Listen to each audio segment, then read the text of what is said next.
सिंदूरारुण विग्रहां त्रिनयनां माणिक्यमौली स्फुरत्तारा नायकशेखरां स्मितमुखीमापीन वक्षोरुहां पाणिभ्यामलिपूर्णरत्नचस्कं रक्तोत्पलं बिभ्रतीं सौम्यां रत्नघटस्थरक्तचरणां ध्यायेत् परामम्बिकाम् अरुणां करुणातरङ्गिताक्षीं धृतपाशाङ्कुशपुष्पबाणचापाम् अणिमादिभिरावृता मयूखैः अहमित्येव विभावये भवानीं ध्यायेत् पद्मासनस्थां विकसितवदनां पद्मपत्रायताक्षीं हेमाभां पीतवस्त्रां करकलितलसद्येम पद्माम्बराङ्गीं सर्वालङ्कारयुक्तां सततमभयदां भक्तनम्रां भवानीं श्रीविद्यां शान्तमूर्तिं सकलसुरनुतां सर्वसम्पत्प्रदात्रीं नारायणी नमोस्तुते। ललिता सहस्रनाम सौभाग्य भास्कर भाष्य की श्रृंखला में भगवती के प्रारंभिक 63 नामों पर भाष्य करने के बाद भाष्यकार अब अगला परिभाषा श्लोक उद्धृत करते हैं। तो भाष्यकार यहाँ पर 10वां परिभाषा श्लोक प्रस्तुत कर रहे हैं। इससे पहले 9 परिभाषा श्लोकों को हम देख चुके हैं। तो 10वां परिभाषा श्लोक है अर्ध चतुर्विंशति तनुतोद्भव गुणगणादशपात दंभावहप गोमेदा भवेहत् चतुर्गुणा गुणैः गंगा। ऐसे ये जो है परिभाषा श्लोक कहा गया है। तो यहाँ परिभाषा श्लोक का जो प्रस्तुत करने का उद्देश्य है वो है कि जो अब आगे के नाम हैं, माने 63 तक के नाम, जो 63 नाम क्रमांक तक के नाम थे वो हमने कर लिए भाष्य में। अब भाष्यकार ये कह रहे हैं कि भाई आगे जो नाम है, माने 64वें नाम से आगे के 64 नाम, माने 64वें नाम से आगे के 64वें नाम, टोटल 127वें नाम तक, यानी 64 से 127वां नाम जो भगवती का आएगा, तो उसका विभाजन करने के लिए यहाँ 10वां परिभाषा श्लोक प्रस्तुत किया गया है।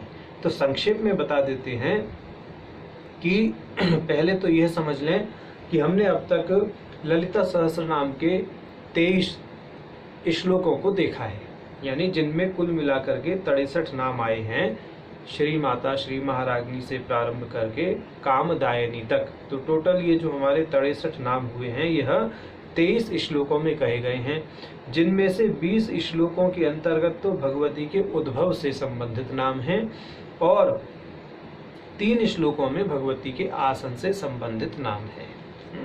तो यहाँ पर जो कह रहे हैं अर्ध चतुर्विंशति तनुदोद्भव गुण गणो दशपातः दंभावह गोमेदा भावेह चतुर्गुणा गुणैः गंगा।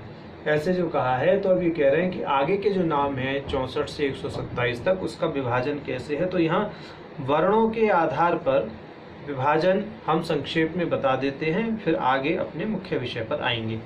तो वर्णों से प्रारंभ होने वाले जो नामों की संख्या है, इसमें कुल मिलाकर के 18 वर्णों से प्रारंभ होने वाले नाम आएंगे 64 से 127 तक, जिसमें अकार से प्रारंभ होने वाले 2 नाम हैं, आकार से प्रारंभ होने वाला 1 नाम है, ककार से प्रारंभ होने वाले 12, गकार से प्रारंभ होने वाला 1, चकार से प्रारंभ होने वाला 1, जकार से प्रारंभ होने वाला 1, तकार से प्रारंभ होने वाला 1, दकार से प्रारंभ होने वाला 1, नकार से प्रारंभ होने वाला 1, बकार से प्रारंभ होने वाले 2, भकार से प्रारंभ होने वाले 14, मकार से प्रारंभ होने वाले 8, रेफ से प्रारंभ होने वाला 1, वकार से प्रारंभ होने वाले 2, शकार से प्रारंभ होने वाले 8, शकार से प्रारंभ होने वाला 1, सकार से प्रारंभ होने वाले 5 और हकार से प्रारंभ होने वाला 1 नाम है, जो कुल मिलाकर के ये भगवती के अग्रिम 64 नामों के वर्णों के अनुसार यहाँ पर विभाजन बताया गया है। तो यह जो 10वां परिभाषा श्लोक है उससे संबंधित सार हमने यहाँ बताया। अब जो हमने भगवती के पिछले 63 नाम किए हैं, मतलब जो पिछले 63 नाम हमने भगवती के देखे, तो उन नामों से संबंधित कुछ प्रश्न जो लोग देख रहे हैं इस वीडियो को, 4-5 लोग हमारे नियमित रूप से इसे देख रहे हैं, तो उनमें से कुछ लोगों ने 3-4 प्रश्न किए हैं। क्योंकि देखिए आप लोगों के ही अनुरोध से ये ललिता सहस्रनाम के भाष्य को वीडियो बनाकर हमने डालना प्रारंभ किया। क्योंकि पहले यह भी निश्चित हुआ था कि हम लोग वीडियो कॉलिंग के माध्यम से या जूम ऐप के माध्यम से ललिता सहस्रनाम का पाठ किया करेंगे, लेकिन बाद में फिर ऐसा यहाँ के नेटवर्क में दिक्कत होने की वजह से निर्णय लेना पड़ा कि हम वीडियो बनाकर यूट्यूब पर डालेंगे। तो हमें भी सुविधा रहेगी, आप लोगों को भी सुविधा रहेगी कि अपने अनुसार आप कभी भी देख सकते हैं, और हम भी अपने अनुसार, यहाँ बिजली की और नेटवर्क की बहुत दिक्कत रहती है, तो अपने अनुसार हम भी उसको बना के डाल दें। ये हम आपको पहले ही बता चुके हैं भाई। देखिए हम संस्कृत के बहुत बड़े ज्ञाता विद्वान तो है नहीं, जो हमारी पृष्ठभूमि रही है वो तो विज्ञान वर्ग के छात्र के रूप में रही है। तो अपनी बुद्धि के अनुसार और भगवती की कृपा से और जो सूक्ष्म गुरु मंडल का जो प्रसाद प्राप्त होता है, उसके माध्यम से जितना हम कर पा रहे हैं उतना हम बता रहे हैं। तो आप लोगों के जो प्रश्न हैं, जो हमारे निरंतर जो 4-5 श्रोता बने हुए हैं, उन लोगों के माध्यम से जो प्रश्न पूछे गए हैं, उसमें सबसे पहला प्रश्न, तो जो सबसे अच्छा प्रश्न है वो यह है कि भगवती के स्वरूप को लेकर के, कि भगवती का स्वरूप 4 हाथ का है और भगवती का कहीं कहीं 4 से अधिक हाथ के स्वरूप का भी उल्लेख मिलता है, तो इस विषय पर कुछ बताएं। तो इसके विषय में सीधी सीधी बात यह है कि भाई देखिए, भगवती का जो 4 हाथ का स्वरूप है वो कामाक्षी स्वरूप है, जिसमें अंकुश, पाश, धनुष और बाण यह है। तो 4 हाथ का स्वरूप जो है, यानी चतुर्बाहु जो स्वरूप है, यह भगवती कामाक्षी के नाम से जाना जाता है। एक भगवती का स्वरूप है जिसमें 12 हाथ हैं। तो ये बताया था कि ये भगवती आद्या माने महाकाली, महालक्ष्मी और महासरस्वती। तो आद्या माने महाकाली, ऐसा समझना चाहिए।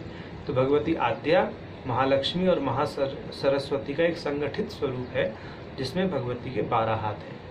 ठीक, तो उसको हम महाषोडशी, पराषोडशी के नाम से भी उस स्वरूप को जानते हैं। भगवती का तीसरा स्वरूप है जिसमें 18 हाथ हैं।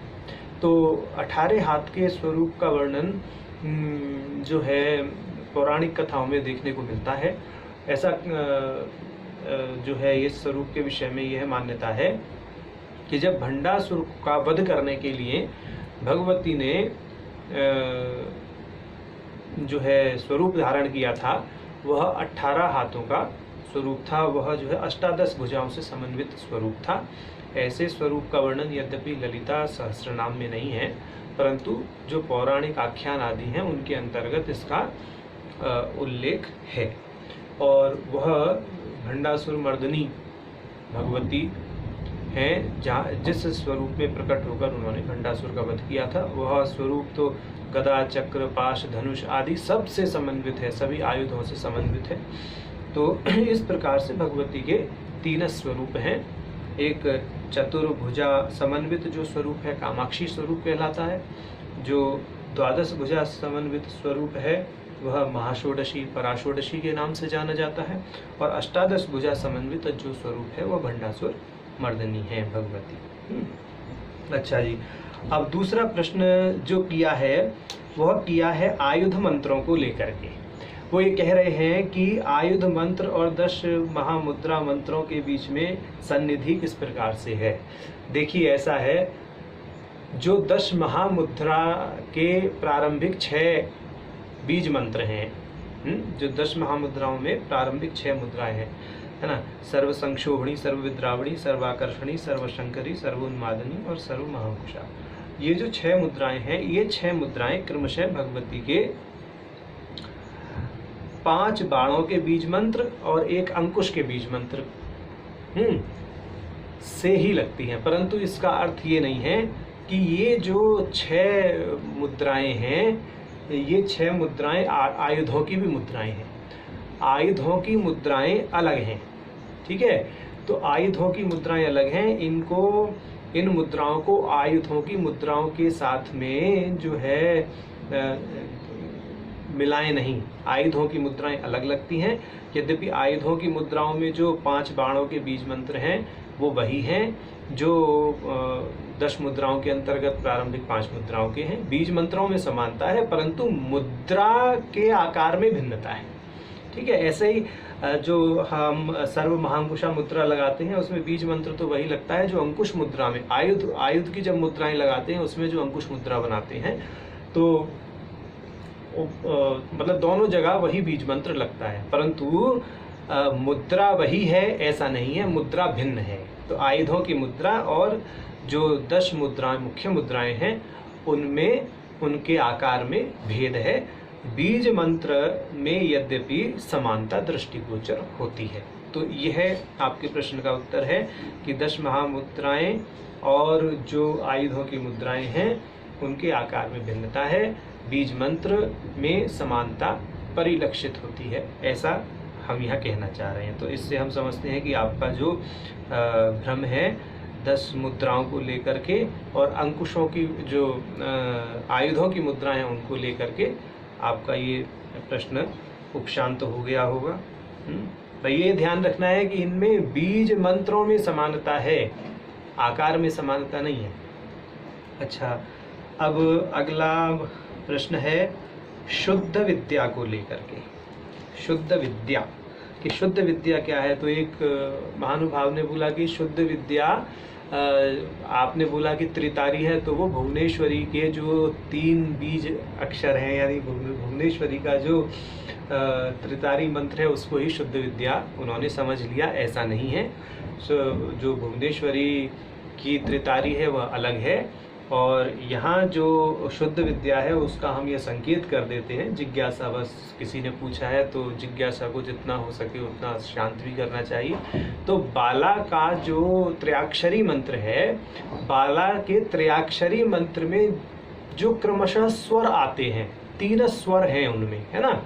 तो उन तीनों स्वरों को अनुस्वार घटित वह तीनों स्वर ही शुद्ध विद्या कहलाते हैं, ऐसा समझ लें बस। अब हम अपने मुख से मंत्र का उच्चारण नहीं कर सकते। तो यहाँ भुवनेश्वरी के त्रितारी मंत्र को शुद्ध विद्या के साथ में ना मिलाएं, ये हम यहाँ कह रहे हैं जी। अगला इन्होंने एक प्रश्न किया है कि श्री माता के नाम में जब भाष्यकार के भाष्य को बताया गया तो वहाँ पर जो भगवती के 5वें नाम का उल्लेख किया गया, माता नाम का जो उल्लेख किया गया, वहाँ पर यह कहा गया कि बाला के षडाक्षर हैं, 6 अक्षर बिल्कुल हैं, 6 अक्षर हैं बाला के। तो उनका क्या अर्थ है और उनका बाला के मंत्र से क्या संबंध है? अरे भाई, बाला के मंत्र से क्या संबंध है? बाला का मंत्र ही वह 6 अक्षरों से है, उसका संबंध क्या है? वह तो उसका मूल आकार ही उन अक्षरों से बना है। अच्छा, और दूसरा है कि यह 6 अक्षर और जो बाला का मंत्र आमतौर पर प्रकृत में जो दिखाई देता है, माने जो आमतौर पर लोग भजते जपते हैं, बोले कि हमने तो ऐसा मंत्र नहीं देखा जिसमें वो कौन से अक्षर थे, ह स क ल र ड, इस तरह के हैं। तो इसका अर्थ ये है कि कहीं ना कहीं आपको परंपरा से वह मंत्र प्राप्त नहीं हुआ है, आप अपने गुरुदेव से अनुरोध करें। इतना हम बता दें कि ह स क ल र ड जब इन 6 अक्षरों के समुच्चय में ह स क ल र ड, इसमें ना ह स क ल र ड में जो डकार है, ये 3 जो हमारी शुद्ध विद्या के बीज मंत्र हैं, जब शुद्ध विद्या के जो बीज मंत्र यानी स्वर हैं, वह जब ह स क ल र ड में जो डकार है उससे संयोजित होते हैं 3 बार, है ना। पहली बार में पहला बीज, दूसरी आवृत्ति में दूसरा और तीसरी आवृत्ति में तीसरा। तो इस तरीके से जो मंत्र बनता है उसको माता मंत्र बोलते हैं। और प्रकारांतर से इसी को द्वादशार्धा मंत्र भी बोलते हैं। द्वादशार्धा मतलब इसमें 6 वर्ण हैं। हस कल रड यह 6 वर्ण होने के साथ इसमें शुद्ध विद्या भी जुड़ी होती है, तो इसको द्वादशार्धा मंत्र या माता भी कहते हैं इस मंत्र को।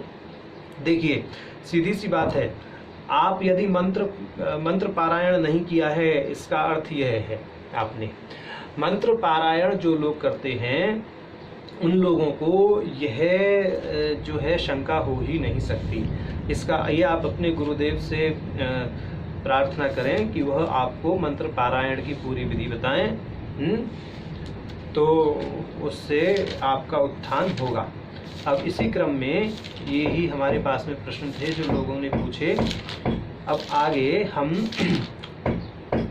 64वें नाम के भाष्य पर जाने से पहले यहाँ यह उल्लेख करना चाहते हैं कि जो भगवती के आगे के नाम हैं, वह आगे के नाम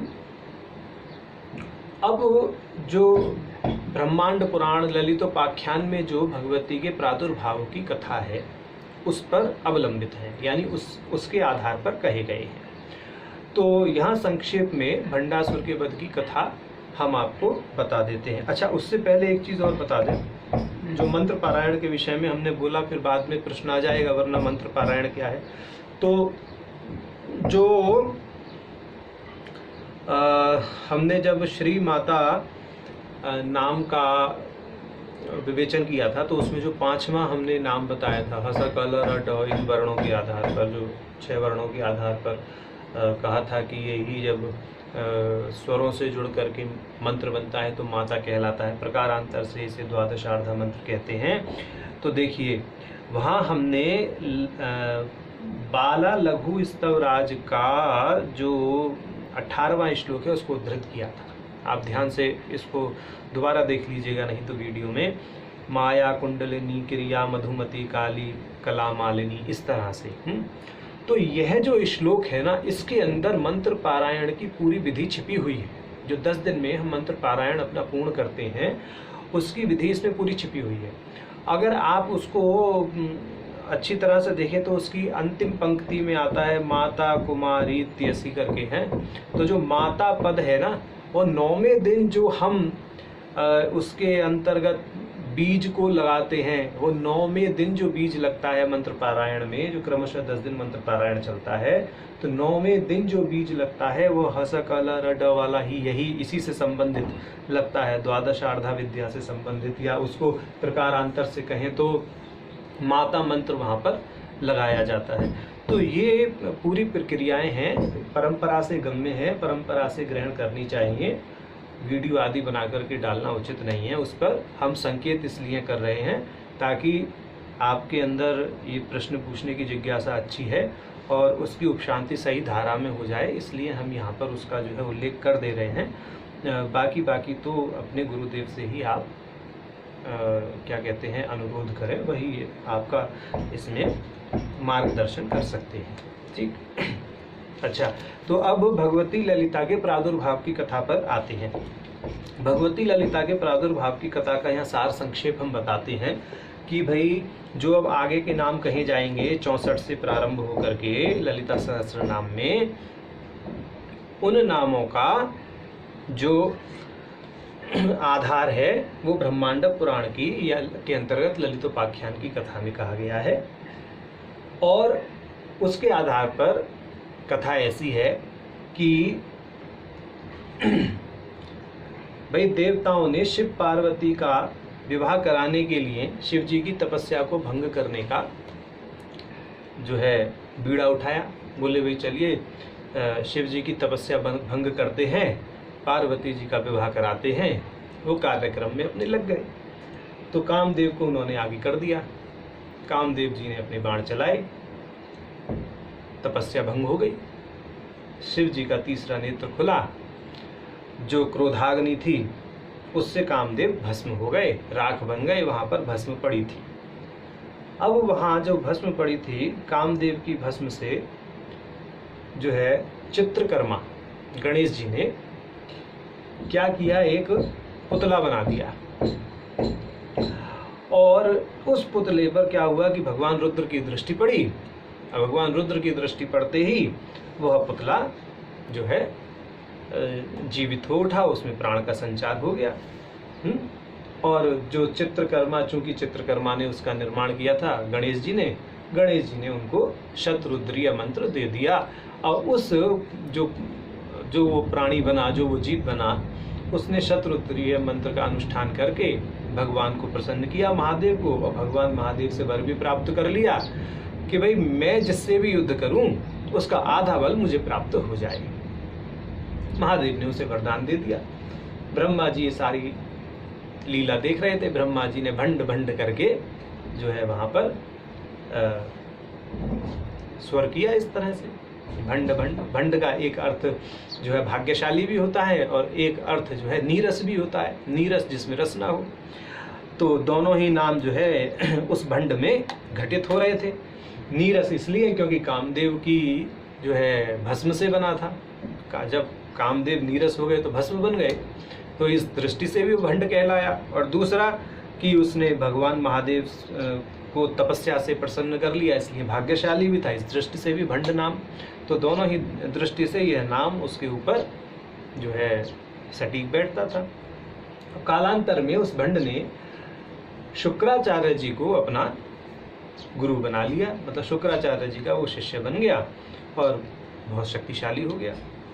महेंद्र नामक पर्वत पर उसने अपनी शून्य नामक नगरी का निर्माण भी किया। 100 योजन फैली हुई वो बहुत बड़ी जो है नगरी थी। और चूंकि वह राक्षस था तो यज्ञ आदि कार्य करता ही नहीं था, राक्षस जैसी प्रवृत्ति थी। क्योंकि देवताओं की भस्म से बना था तो राक्षस ही होना था, देवता का गुण कहाँ था उसमें, ठीक है। तो वो यज्ञ आदि कर्म में कुछ उसको करने नहीं। जो मतलब उसके गुरु थे उनका भी वो अपमान करने लगा। तो कुल मिलाकर के राक्षसों वाली प्रवृत्ति उसमें परिपक्व रूप से दिखाई देने लगी। फिर आगे हुआ क्या, कुछ समय बाद कि विष्णु जी की माया से बनी हुई एक स्त्री उसके संपर्क में आई। और उस स्त्री के प्रेम जाल में वह फंस गया, उसमें आसक्त हो गया। तो नारद जी देवताओं के पास पहुंचे, बोले देखो ये अवसर अच्छा है, जो वो भंड नामक राक्षस है, भंड नामक असुर है, वह इस समय एक महिला के लीला जाल में फंसा हुआ है, आसक्त है। आप अपना कार्य सिद्ध करने के लिए भगवती का जो है स्मरण करो, भगवती को प्रसन्न करो, तो भगवती प्रकट होकर उसका नाश कर दें। ठीक है जी। देवता अपने कार्य में लग गए।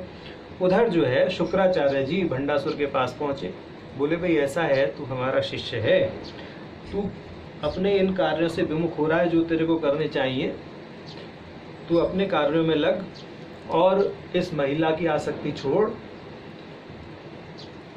और ये देवता जो है अब त्रिपुर सुंदरी भगवती को प्रसन्न करने के लिए यज्ञ कर रहे हैं, अब तुम अपने असुरत्व के अनुकूल उनके कार्य में विघ्न डालो, जाओ विघ्न डालो।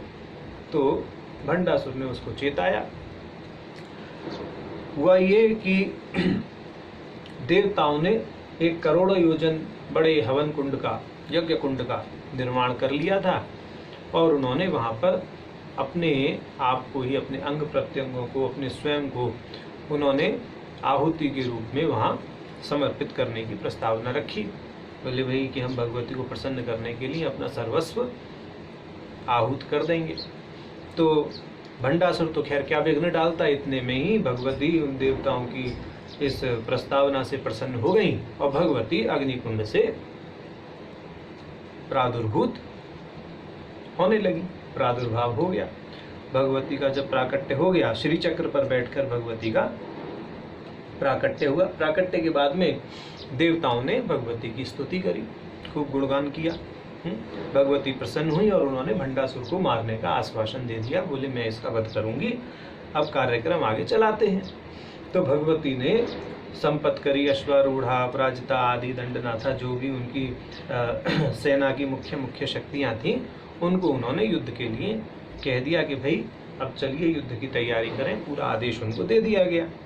ठीक है। अभी आक्रमण का समाचार राक्षसों तक पहुंच गया। बोले भाई आक्रमण हो गया है और असुरों के सामने जो है अनेक अशुभ अशुभ चिन्ह प्रकट होने लगे।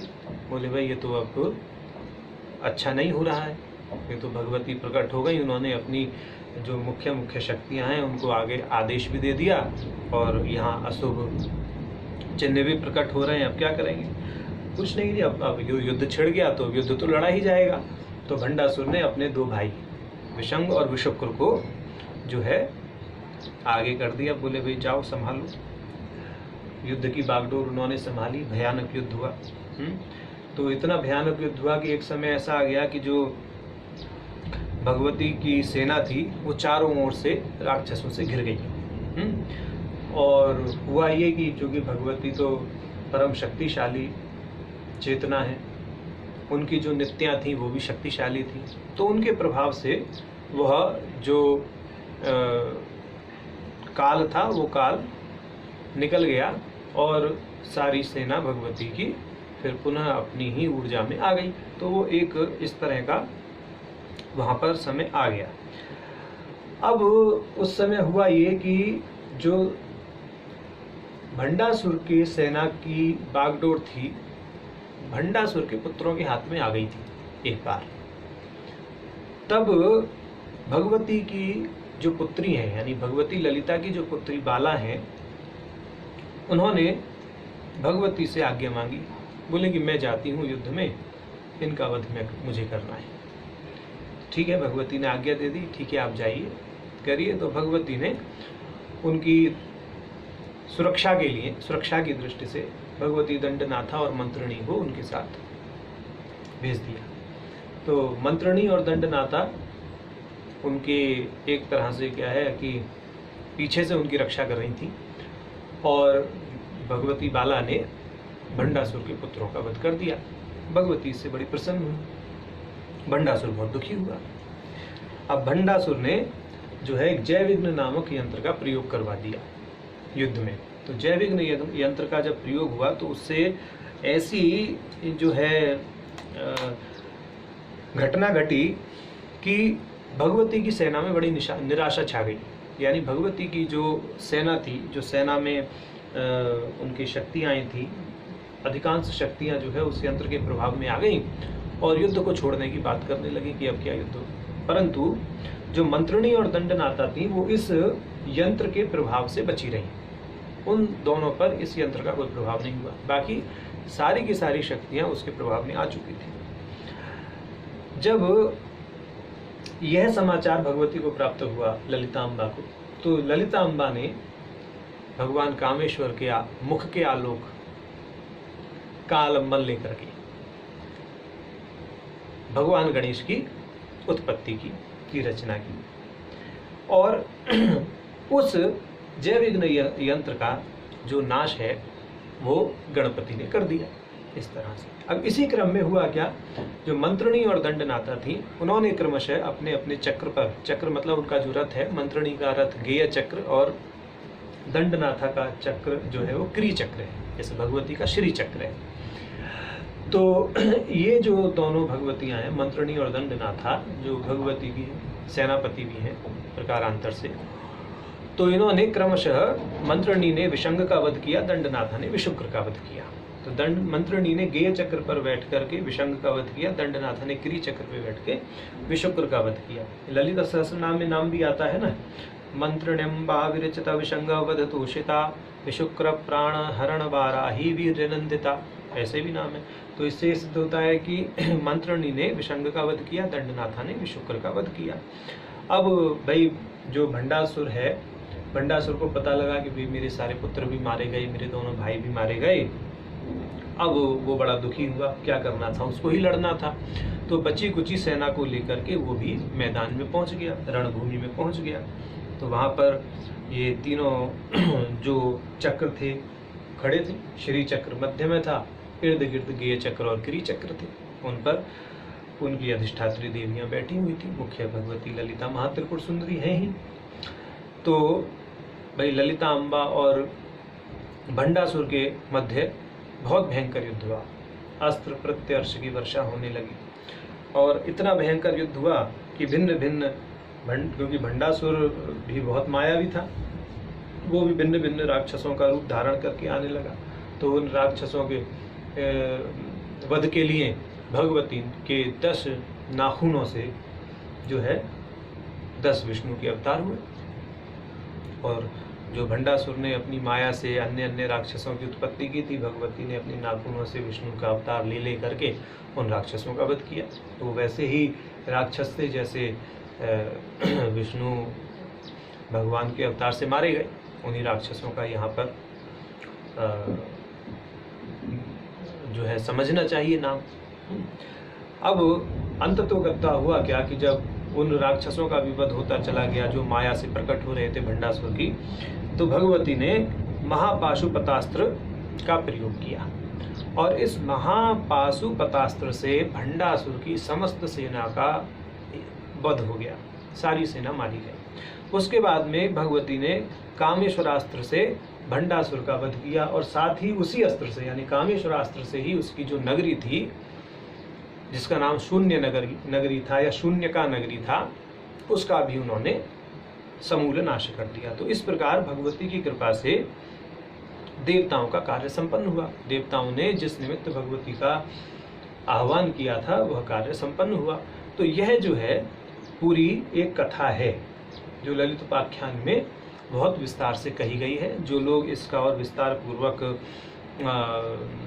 अध्ययन करना चाहते हैं, इस कथा को पढ़ना चाहते हैं, वह ब्रह्मांड पुराण ललित उपाख्यान में इसको देख सकते हैं। यह हम संक्षेप में हमने इसलिए बताया क्योंकि अभी इसी क्रम में भगवती के आगामी नाम आएंगे। जो भगवती के स्थूल रूप में जो लीला की गई है, जो कार्य किए गए हैं, ये वो नाम अब आगे ललिता सहस्त्र नाम में कहे जाएंगे। तो अभी इतना ही रखते हैं। नमो नारायण। हरि ओम।